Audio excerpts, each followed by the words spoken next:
নাহিদ ইসলাম দুর্নীতি না করলেও নৈতিক অপরাধ করেছেন, মন্তব্য রাশেদ খানের।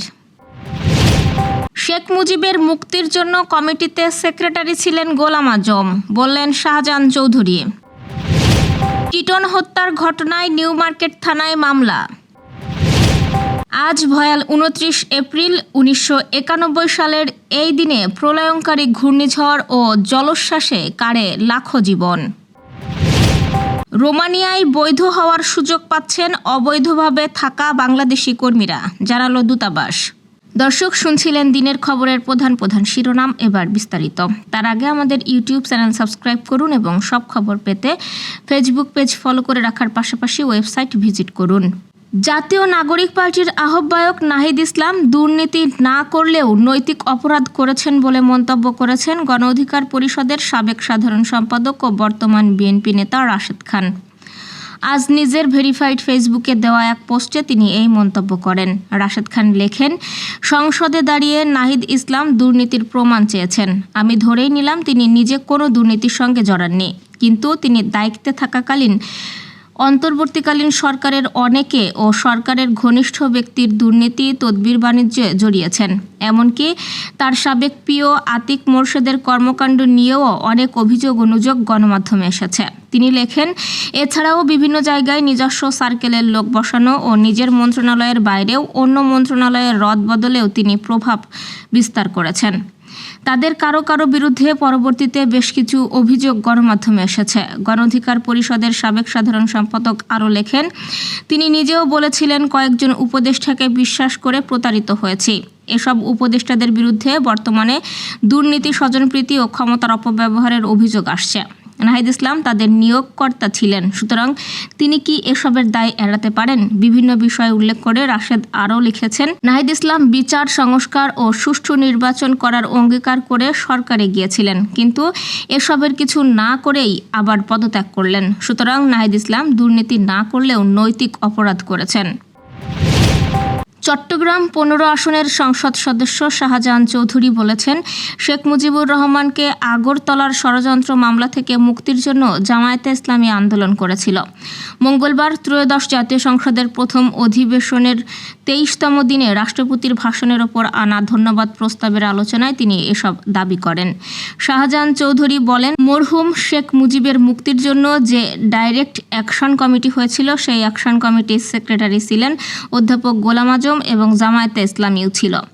সেই জোটের একটি সংগঠন আর জয়েন্ট সেক্রেটারি ছিল আব্দুস সালাম আজাদ সাহেব। এই সংসদ সদস্য বলেছেন, আপনারা বলছেন আমরা জঙ্গি।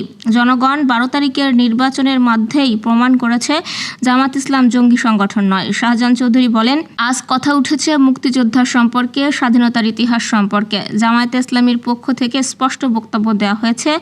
তাই এই মহান সংসদে মেহেরবানি করে, দয়া করে অতীতের ইতিহাস নিয়ে বর্তমান এই জামাত ইসলামকে বিশ্লেষণ করে জামাতকে দোষারোপ করার চেষ্টা করা আমার মনে হয় মোটেও ঠিক হবে না। কারণ জামায়াতে ইসলামের ইতিহাস হচ্ছে, যেখানে গণতন্ত্র নস্যাৎ হয়েছে সেখানে গণতন্ত্র উদ্ধার করার জন্য জামায়াতে ইসলামী আন্দোলন করেছে।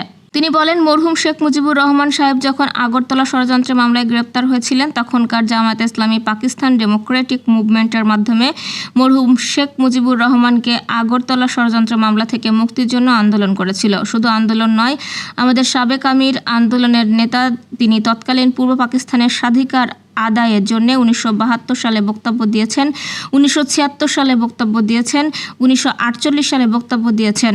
মরহুম শেখ মুজিবের মুক্তির জন্য যে ডাইরেক্ট অ্যাকশন কমিটি হয়েছিল, সেই অ্যাকশন কমিটির সেক্রেটারি ছিলেন অধ্যাপক গোলাম আজম এবং জামায়াতে ইসলামী। এই সংসদ সদস্য বলেন, জামাতের ইতিহাস হচ্ছে মানুষের অধিকার প্রতিষ্ঠার ইতিহাস। জামায়াতে ইসলামের ইতিহাস হচ্ছে গণতন্ত্র প্রতিষ্ঠার ইতিহাস। জামায়াতে ইসলামকে অনেকেই বারবার অনেক তকমা দিয়েছিলেন, কোনো তকমায় জনগণ বিশ্বাস করেনি। টিটন হত্যার ঘটনায় ডিএমপির নিউ মার্কেট থানায় একটি হত্যা মামলা দায়ের করা হয়েছে। আজ সকাল 10:30টায় এই মামলা দায়ের করেন টিটনের বড় ভাই খন্দকার সাইদ আক্তার রিপন। দুপুরে বিষয়টি নিশ্চিত করেছে নিউ মার্কেট থানার officer in charge Mohammad Ayub. OC জানান, টিটন হত্যার ঘটনায় তার বড় ভাই খন্দকার সাইদ আক্তার রিপন একটি হত্যা মামলা দায়ের করেছেন। মামলায় 8-9 জনকে অজ্ঞাতনামা আসামি করা হয়েছে। গতকাল মঙ্গলবার রাত 7:45টার দিকে রাজধানীর নিউ মার্কেটের পশ্চিম পাশে ঢাকা বিশ্ববিদ্যালয়ের শাহনেওয়াজ ছাত্রাবাসের সামনে বটতলায় টিটনকে গুলি করে হত্যা করে দুর্বৃত্তরা। 2001 সালে সরকার ঘোষিত 23 শীর্ষ সন্ত্রাসীর তালিকার টিটনের নাম ছিল। 51 বছর বয়সী খন্দকার নাইম আহমেদ টিটন আরেক শীর্ষ সন্ত্রাসী সানজিদুল ইসলাম ইমনের স্ত্রীর বড় ভাই। পুলিশ বলছে শীর্ষ সন্ত্রাসীদের মধ্যকার অন্তকোন্দলে টিটনকে হত্যা করা হতে পারে। তাই এ হত্যাকাণ্ডে ইমন সহ সন্দেহভাজন ও সন্দেহজনক সবকিছুকেই সামনে রেখে তদন্ত করছেন তারা। এর আগে রাত 10:15টার দিকে ফিঙ্গারপ্রিন্টের মাধ্যমে টিটনের পরিচয় নিশ্চিত করে পুলিশ ব্যুরো অব ইনভেস্টিগেশন। তার বাবার নাম KM ফখরুদ্দিন ও মায়ের নাম আকলিমা বেগম। তার বর্তমান ঠিকানা হাজারীবাগ থানার জিগাতলার সুলতানগঞ্জ এলাকায়, তবে তার গ্রামের বাড়ি যশোর পৌরসভার খড়কি এলাকায়। 2004 সালে আইন শৃঙ্খলা রক্ষাকারী বাহিনী খন্দকার নঈম আহমেদ টিটনকে ঢাকার ক্যান্টনমেন্ট এলাকা থেকে গ্রেপ্তার করে। তিনি 2014 সালে বাবর এলাহি হত্যা মামলায় মৃত্যুদণ্ডপ্রাপ্ত হন। তবে 2024 সালের আগস্টে তিনি জামিনে কারাগার থেকে মুক্তি পান। 2024 সালের 5 আগস্টের পট পরিবর্তনের পর 12 আগস্ট কাশিমপুর হাই সিকিউরিটি কারাগার থেকে জামিনে মুক্তি পেয়ে বর্তমানে তিনি জামিনে থাকলেও আদালতে হাজিরা না দিয়ে পলাতক ছিলেন। আজ ভয়াল 29 এপ্রিল। 1991 সালের এই দিনে প্রলয়ঙ্কারী ঘূর্ণিঝড় ও জলোচ্ছ্বাস তছনছ করে দিয়েছিল দেশের উপকূলীয় জনপদ।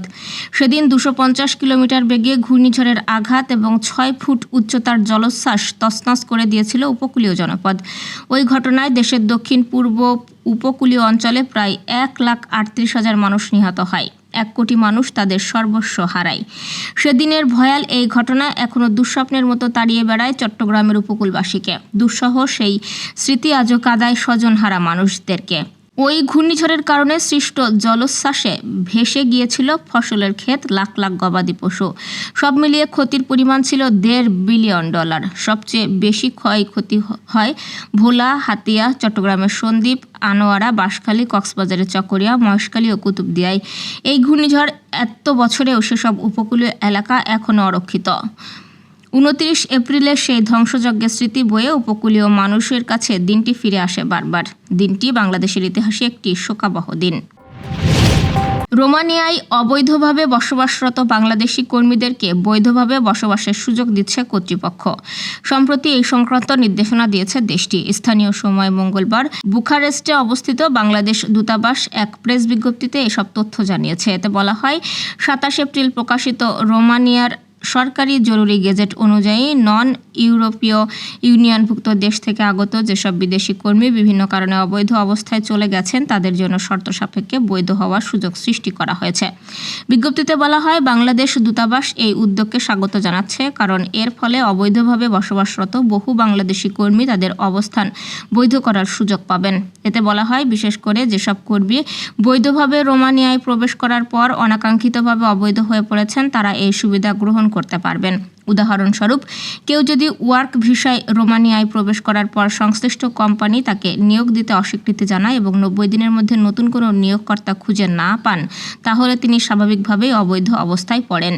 বিজ্ঞপ্তিতে বলা হয়, যেহেতু এই ব্যবস্থা নতুন, তাই প্রাথমিক পর্যায়ে কিছুটা জটিলতা দেখা দিতে পারে। সেই কারণে প্রয়োজনে বাংলাদেশ দূতাবাসের সহায়তা নেওয়ার পরামর্শ দেওয়া হচ্ছে। এতে বলা হয়, যেসব ব্যক্তি ইতোমধ্যে রিটার্ন ডিসিশন বা দেশ ত্যাগের নির্দেশ পেয়েছেন বা যারা অবৈধভাবে রোমানিয়ায় প্রবেশ করেছেন তারা এই সুবিধার আওতায় পড়বেন না। সর্বশেষ সিদ্ধান্ত গ্রহণের ক্ষেত্রে রোমানিয়ার ইমিগ্রেশন কর্তৃপক্ষের সিদ্ধান্তই চূড়ান্ত। আগামী 31 ডিসেম্বর 2026 পর্যন্ত এই সুযোগটি বলবৎ থাকবে। দর্শক, এই ছিল দুপুরের আয়োজন। সন্ধ্যার খবর দেখার আমন্ত্রণ রইল। এতক্ষণ সাথে থাকার জন্য ধন্যবাদ।